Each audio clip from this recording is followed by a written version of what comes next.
The Lotos-Eaters. "Courage," he said, and pointed toward the land. "This mounting wave will roll us shoreward soon." In the afternoon they came unto a land in which it seemed always afternoon. All round the coast the languid air did swoon, breathing like one that hath a weary dream. Full-faced above the valley stood the moon, and like a downward smoke the slender stream along the cliff to fall and pause and fall did seem.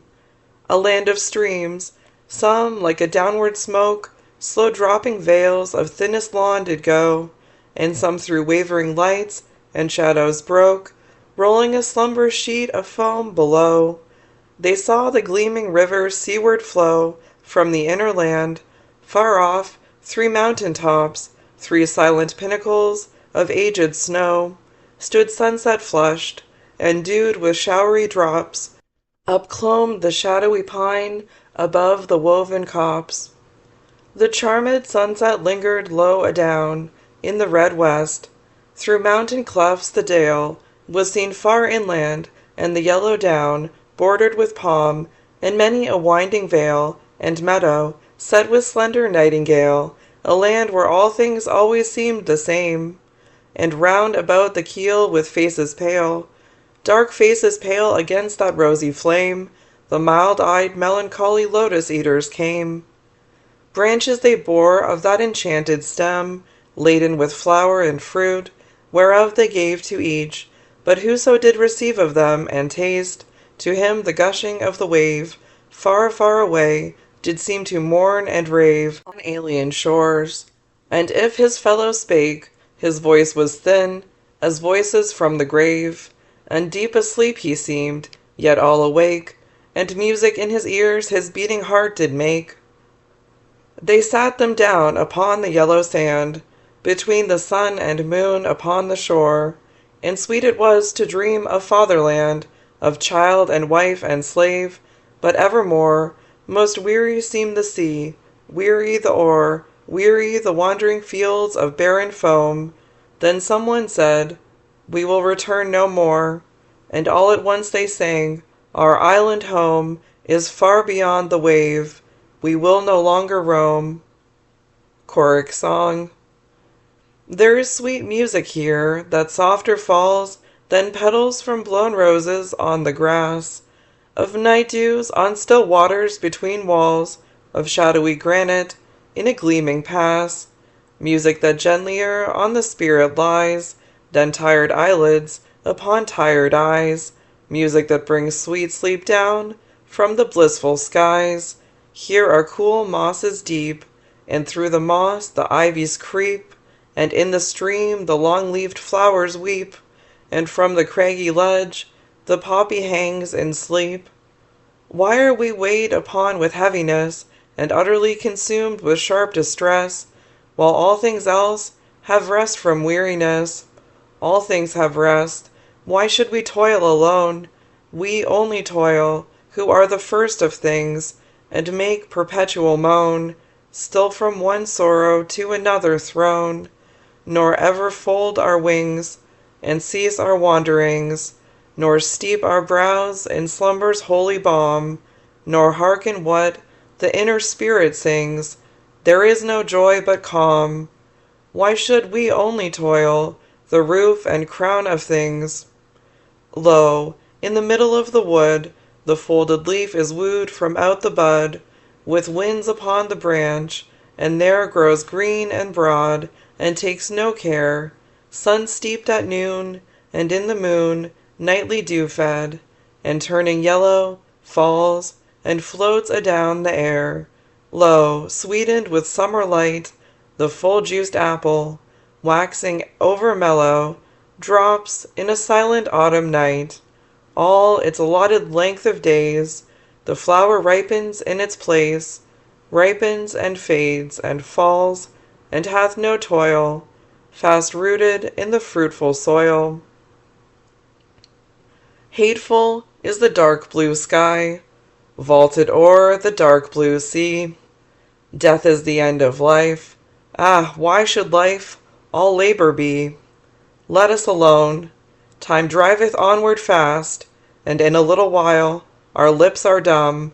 Let us alone. What is it that will last? All things are taken from us, and become portions and parcels of the dreadful past. Let us alone. What pleasure can we have to war with evil? Is there any peace in ever climbing up the climbing wave? All things have rest, and ripen toward the grave, in silence, ripen, fall, and cease.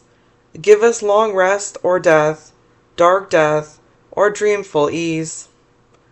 How sweet it were, hearing the downward stream, with half-shut eyes, ever to seem, falling asleep in a half-dream, to dream and dream, like yonder amber light, which will not leave the myrrh-bush on the height, to hear each other's whispered speech, eating the lotus day by day, to watch the crisping ripples on the beach, and tender curving lines of creamy spray, to lend our hearts and spirits wholly to the influence of mild-minded melancholy, to muse and brood and live again in memory, with those old faces of our infancy, heaped over with a mound of grass, to handfuls of white dust, shut in an urn of brass. Dear is the memory of our wedded lives, and dear the last embraces of our wives, and their warm tears, but all hath suffered change. For surely now our household hearths are cold, our sons inherit us, our looks are strange, and we should come like ghosts to trouble joy. Or else the island princes overbold have ate our substance, and the minstrel sings before them of the 10 years' war in Troy, and our great deeds as half-forgotten things. Is there confusion in the little isle? Let what is broken so remain. The gods are hard to reconcile. 'Tis hard to settle order once again.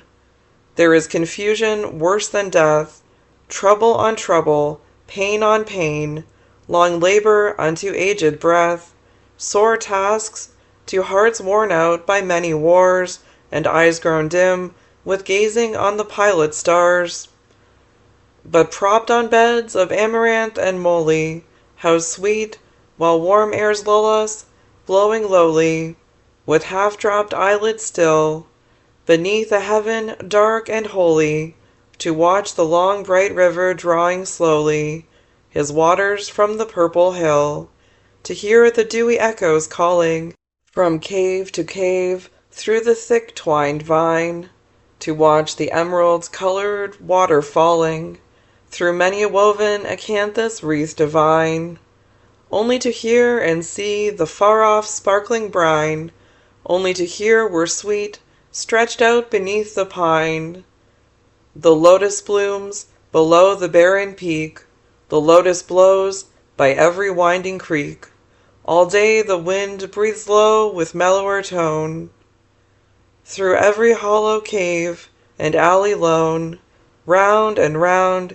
the spicy downs the yellow lotus dust is blown. We have had enough of action, and of motion we rolled to starboard, rolled to larboard, when the surge was seething free, where the wallowing monster spouted his foam fountains in the sea. Let us swear an oath, and keep it with an equal mind, in the hollow lotus land to live and be reclined on the hills like gods together, careless of mankind. For they lie beside their nectar, and the bolts are hurled far below them in the valleys, and the clouds are lightly curled round their golden houses, girdled with the gleaming world, where they smile in secret, looking over wasted lands, blight and famine, plague and earthquake, roaring deeps and fiery sands, clanging fights, and flaming towns, and sinking ships, and praying hands. But they smile, they find a music centered in a doleful song, steaming up, a lamentation, and an ancient tale of wrong, like a tale of little meaning, though the words are strong, chanted from an ill-used race of men that cleave the soil, sow the seed, and reap the harvest with enduring toil, storing yearly little dews of wheat and wine and oil, till they perish and they suffer, some 'tis whispered, down in hell, suffer endless anguish, others in Elysian valleys dwell, resting weary limbs at last on beds of asphodel. Surely, surely, slumber is more sweet than toil, the shore than labor in the deep mid-ocean, wind and wave and oar. O rest ye, brother mariners, we will not wander more.